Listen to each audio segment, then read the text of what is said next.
really think that now we're even communicating in a deeper level, in a different level, and looking at some of the issues that we had overlooked earlier that just need to be talked about. And certainly can say now, I'm so glad I stuck with it because it's getting better. It really is like a fine wine. I really feel like, wow, I'm really very I thought you happy. stuck with it because I'm fabulous. Well, you're fabulous, honey. I love you. I love you in every way.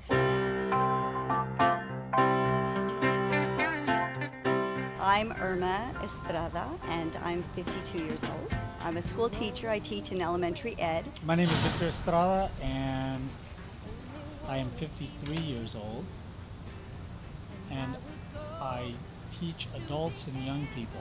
I teach them all types of subjects, from science, math, English, history, etc. We met when we were in our early 20s. I'm from El Paso, Texas. Victor is from Southern California, and he moved to El Paso, so I met him there.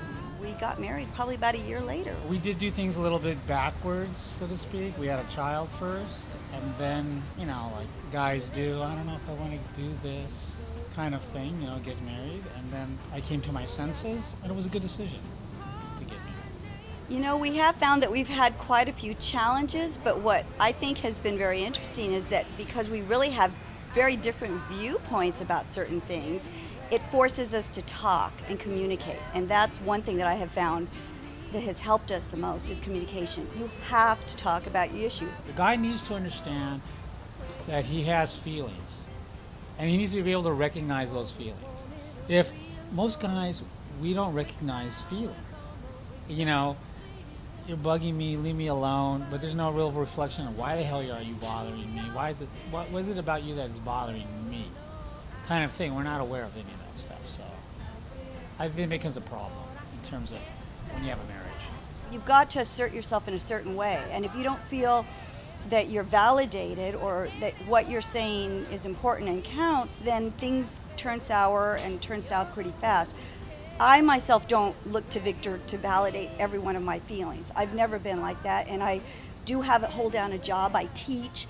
I love children, and I love the energy that I get from them. So for me, that's something that really fills a need and a void. I don't expect everything from Victor. In the end, if you keep communication open, it's something that just leads to a richer relationship.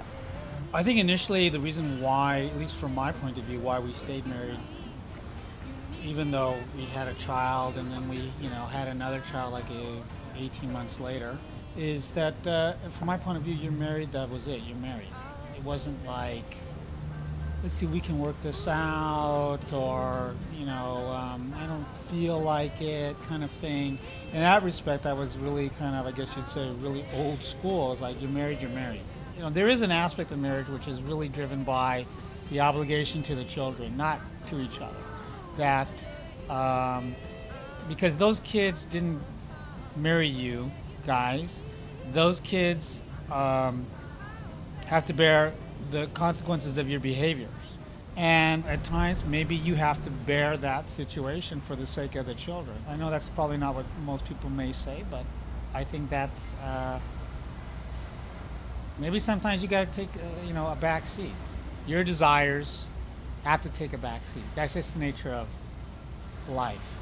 There was a period where that kept me in the marriage. The kids, because I didn't want to bail on them. I did know, well, it's more important to have a mom and a dad because you need kind of the balance of the two.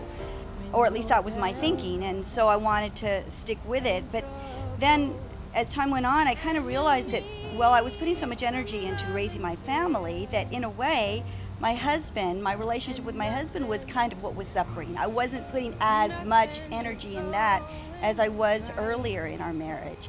And that made me kind of take a better look at what I was doing, and then made me kind of stop and start thinking about the needs of my husband and the needs of us as a couple. And a series of events occurred that just kind of really brought that together, and we kind of got over that hump. And so we're in a better place now. I mean, ultimately, to be married, it's not for people who are weak in that respect. You have to be True. tough. to do it in the long run. And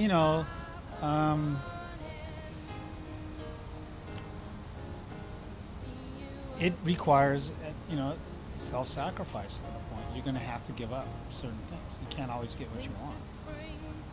That's just the way I think it is. It's true. You have to be committed to it. How far do you want to take this relationship? Are you in for the long haul? And what are you willing to do?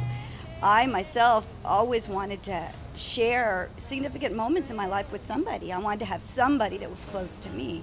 So for me, marriage that was it. I wanted to be married, and I'm glad that we've been married, because there's so many things that can be shared between the two of us that are special.